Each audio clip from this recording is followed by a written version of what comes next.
नमस्ते, मैं हूं प्रदीप शुक्ला। स्वागत है आपका अपने चैनल स्टडी विद प्रदीप पे।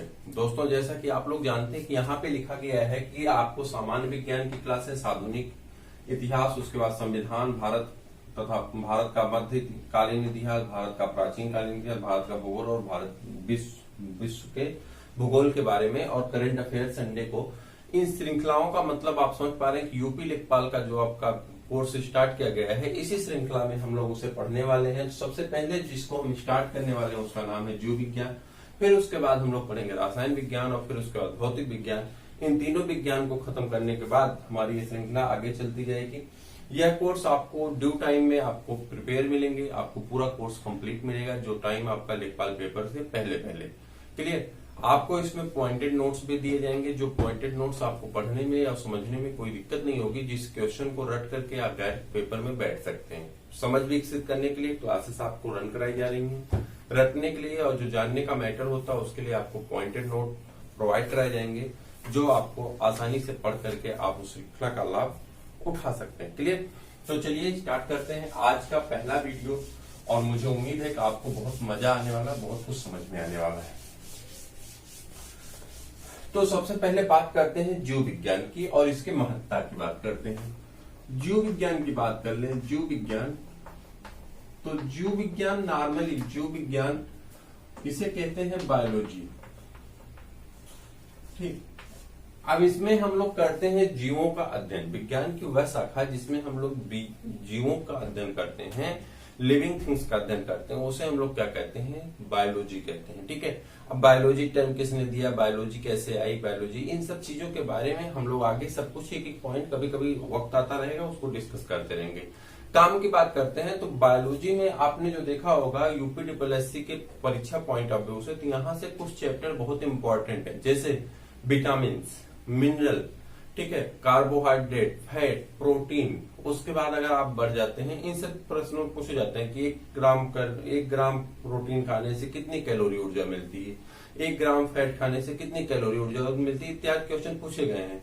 किडनी से प्रश्न ज्यादा पूछे जाते हैं, यूरिन के पीएच से ज्यादा प्रश्न पूछा जाता है, दूध से पूछा जाता है, ठीक है, बैक्टीरिया से प्रश्न पूछे जाते हैं, कब इससे डिजीज है, बैक्टीरिया डिजीज से प्रश्न पूछे जाते हैं, फंगस डिजीज से प्रश्न पूछे जाते हैं। यानी अगर हम बात कर लें तो घुमा फिरा के 7 से 8 ऐसे चैप्टर हैं जहां से बेसिक प्रश्न पूछे जाते हैं, मगर हम उन्हें डायरेक्ट उन्हीं प्रश्नों को कर लें, उन्हीं चीजों को पढ़ लें, एक कोई जरूरी नहीं होता है कि हर बार वहीं से प्रश्न पूछा जाए। कभी कभी क्या होता है कि दूसरी जगहों से भी प्रश्न पूछ लिए जाते हैं।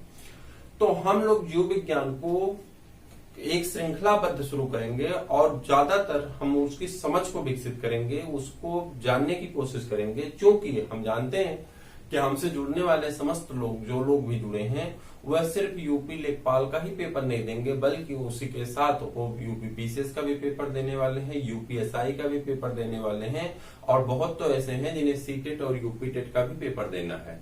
तो इस प्रकार से अगर बायोलॉजी को एक बार आप सही तरीके से पढ़ लेते हैं, उसके बाद केमिस्ट्री को, फिर फिजिक्स को, और फिर उसके बाद सभी जीएस को एक बार आप सही पैटर्न से पढ़ लेते हैं। 6 महीने का एक कोर्स हमने डिजाइन किया है, और इस बीच में मैं आपसे भरोसा दिलाता हूं कि अगर आप इसे सही पैटर्न से पढ़ लेते हैं तो आगे जीएस में आपकी कोई हेजिटेशन नहीं होगी, आप इजिली कोई पेपर आसानी से पास कर सकते हैं। सिर्फ करंट को पढ़ना होगा, उसे रिवाइज करना होगा।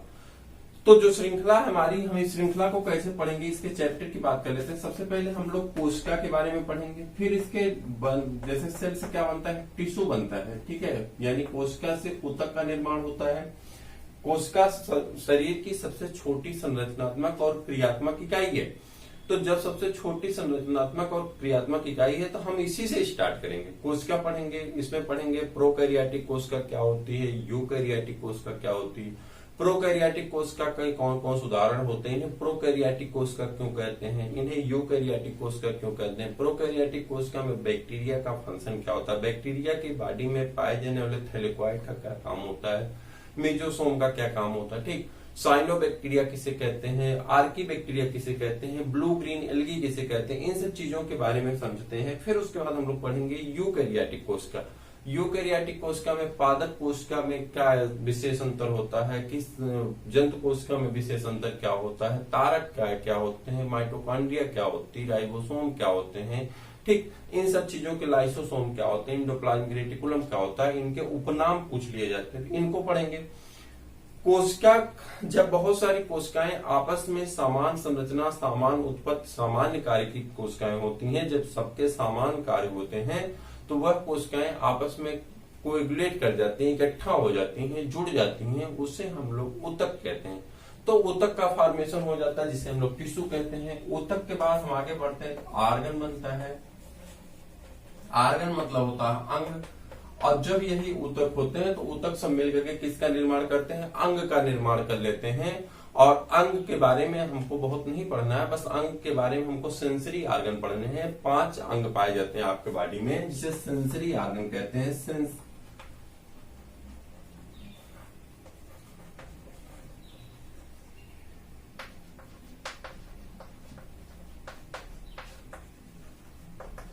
इन्हें संवेदी अंग कहते हैं। इन्हें 5 संवेदी अंग के बारे में पढ़ने, जैसे कि आपका त्वचा है, ठीक, नाक है, कान है, ठीक, टंग है, ठीक। तो इन्हें हम लोग क्या कहते हैं, सेंसरी आर्गन कहते हैं। कितने होते हैं, 5 पाए जाते हैं।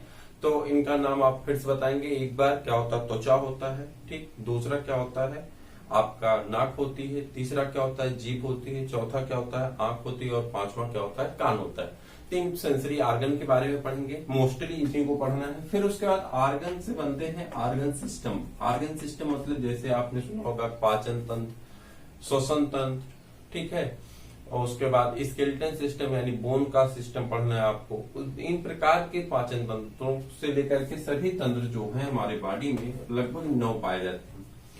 किसी किसी बुक में 11 देता है, किसी किसी बुक में 9 देता है। कंफ्यूज होने की आवश्यकता नहीं, हम बताएंगे कि होता 9 ही है, कैसे 11 हो जाता है उसके बारे में हम आपको बताएंगे। कभी कभी क्या होता है, सर्कुलेटरी सिस्टम में जिसमें रक्त का परिवहन होता है उसी में से अलग करके लिम्फ सिस्टम, लिम्फेटिक सिस्टम को अलग कर देता है, जो कि सर्कुलेटरी सिस्टम का पार्ट है। तो इस प्रकार से किसी किसी बुक में 11 हो जाते हैं, उसकी बात छोड़ दीजिए। तो इसमें सब कुछ पढ़ेंगे, यानी पाचन तंत्र पढ़ेंगे, श्वसन तंत्र पढ़ेंगे, सर्कुलेटरी सिस्टम पढ़ेंगे, ट्रांसपोर्टेशन पढ़ेंगे, बोन एंड स्केलेटन पढ़ेंगे। इन सबको पढ़ने के बाद हम लोग किसको पढ़ेंगे, बॉडी आ जाएगी। और बॉडी में कुछ पढ़ना नहीं है, यानी बायोलॉजी का एक पार्ट आपका यहाँ पे कंप्लीट हो जाता है। दूसरा पार्ट होता है जीवों की उत्पत्ति से संबंधित, और इसमें फाइलम, किंगडम, मोनला, ये सब आते हैं। तो उसको पढ़ेंगे, कैसे जीवों की उत्पत्ति हुई, कैसे जीवों का विकास हुआ, कैसे जीव आए, कैसे प्रोकैरियोटिक कोशिका आई तो उनको कहाँ रखा गया, यूकैरियोटिक आई तो उन्हें कहाँ रखा गया, लैमार्क बात पढ़ेंगे, डार्विन बात पढ़ेंगे। यानी बायोलॉजी से संबंधित समस्त टॉपिक को हम लोग जो एक टारगेट हम रख के चले हैं कि अगस्त लास्ट तक हम लोग पूरी बायोलॉजी खत्म कर लेंगे, और सितंबर लास्ट तक हम लोग किसको खत्म कर देंगे, तो सितंबर लास्ट तक केमिस्ट्री और फिजिक्स को हम खत्म करने वाले हैं। क्योंकि अभी स्टार्टिंग का फेज है, इसलिए बहुत कम लोग जुड़े हैं। जितना ज्यादा लोग जितना जल्दी जुड़ेंगे उतना ही तेज आपका कोर्स और आगे बढ़ेगा। जो वीडियो भी आपको 20 मिनट 25 मिनट को मिलती है, वही वीडियो बाद में फिर आपको 1 घंटे 2 घंटे 3 घंटे की वीडियो मिलने लगेंगी, जिससे आपको क्या होगा कि उसे समझने और उसका मास्टर वीडियो करने में आपको बहुत मजा आएगा। जो चैप्टर कंप्लीट होगा उस चैप्टर का हम लोग मास्टर वीडियो करेंगे, और उस मास्टर वीडियो में हम लोग क्वेश्चन सेट करेंगे, जिसमें 1 घंटे 2 घंटे की क्लास होगी। और जो पार्ट कंप्लीट हो जाए, जैसे मान लो बायोलॉजी हम लोग पढ़ रहे हैं, बायोलॉजी का एक सेक्शन, ए वाला सेक्शन कंप्लीट हो गया, तो इसका हम लोग एक सुपर मास्टर वीडियो करेंगे, जिसमें इन सभी अध्यायों को हम पढ़ेंगे, जो 6 घंटे 7 घंटे की क्लास होगी। तो इससे क्या होगा कि आपका सुपर रिवीजन होगा। तो इस प्रकार से आपकी सभी श्रृंखलाएं एक क्रमबद्ध तरीके से बनाई गई हैं और इस क्रमबद्ध तरीके से चलने वाली है।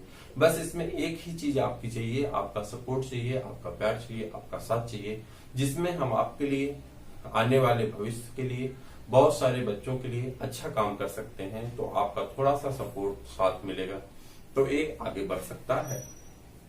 आगे बढ़ जाते हैं। तो जीव विज्ञान को हम लोग इस श्रृंखला में इस तरह से पढ़ने वाले हैं। तो क्लियर। उसके बाद हाँ, इसमें बात करते हैं फिर रसायन विज्ञान, फिर उसके बाद भौतिक विज्ञान। जीएस की जो श्रृंखलाएं होंगी, ये आपकी श्रृंखलाएं कंटिन्यूटी से चलती रहेंगी। साथ में एक दिन में दूसरा वीडियो भी आपको हो सकता है संविधान का मिलता रहे, तो साथ में इसके साथ आपका संविधान भी चलता रहेगा। तो एक तरफ बायोलॉजी और एक तरफ संविधान। दो टॉपिक को हम लोग कवर करेंगे। एक वीडियो का जो लेंथ होगी मिनिमम आधे घंटे की लेंथ होगी, यानी 1 घंटे के जीएस की क्लास में आपको 2 वीडियो मिलेंगे, 30 मिनट की बायोलॉजी और 30 मिनट का आपको मिलेगा संविधान। तो संविधान आप जानते हैं यूपीएसआई में कितना महत्वपूर्ण है। जहां जीएस के यूपीएसआई में 40 प्रश्न आते हैं, वहीं पे संविधान अकेले 18 से 20 प्रश्न देता है। तो इस प्रश्न की महत्ता को आप समझ सकते हैं कि 18 से 20 प्रश्न अगर आप कर लेंगे तो आप क्वालिफाइंग नेचर पे ऑलरेडी पहुंच जाते हैं, जिसमें संविधान और मूल विधि के 8 से 9 क्वेश्चन मूल विधि के आते हैं। तो इस प्रकार से मिलाकर के आपको 22 से 25 क्वेश्चन जो होते हैं वो संविधान और मूल विधि से हो जाते हैं। बचा हुआ 15 क्वेश्चन में आपको इतिहास, भूगोल, अर्थशास्त्र, नागरिक शास्त्र सब कुछ पढ़ना है, करंट अफेयर सब कुछ पढ़ना है, यूपी स्पेशल सब कुछ पढ़ना है। तो इसको ध्यान में रखते हुए आपको सबसे ज्यादा संविधान पे फोकस करना है, मूल विधि पे फोकस करना है, उसके बाद आपको करंट अफेयर्स पे फोकस करना है, यूपी स्पेशल पे फोकस करना है, फिर आप इतिहास, भूगोल इत्यादि पढ़ते रहेंगे। तो यूपीएसआई तथा लेखपाल के लिए यह दोनों श्रृंखलाएं आपको कहीं ना कहीं बहुत महत्वपूर्ण होंगी और आपके लिए लाभप्रद भी होंगी। मुझे विश्वास है कि आप इस बात से सहमत भी होंगे। जो हम बात बता रहे हैं इसमें कुछ भी क्रिएटिव नहीं है, सब कुछ समझी बूझी जानी पहचानी बातें हैं और इन बातों को आप अच्छी तरह से समझ पाते हैं। जो हम बात बता रहे हैं इसका कितना महत्व आपके आने वाले एग्जाम में पड़ने वाला है।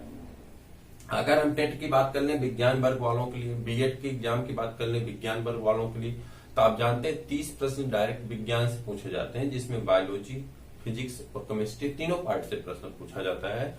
अगर इस श्रृंखला को हम लोग करते हैं तो यूपी टेट या सुपर टेट या कह दें कि सी टेट के आने से पहले हम इन सभी श्रृंखलाओं को अच्छी तरह से कर चुके होंगे, जहां से आपको एक बेहतरीन समझ विकसित होगी और यही समझ आपको प्रैक्टिस पेपर करने में, उसके प्रारूप को समझने में आपको मदद करेगी और आपको इसका लाभ अवश्य होगा एग्जाम में। ये मेरा भरोसा है और मेरा आपसे वादा भी।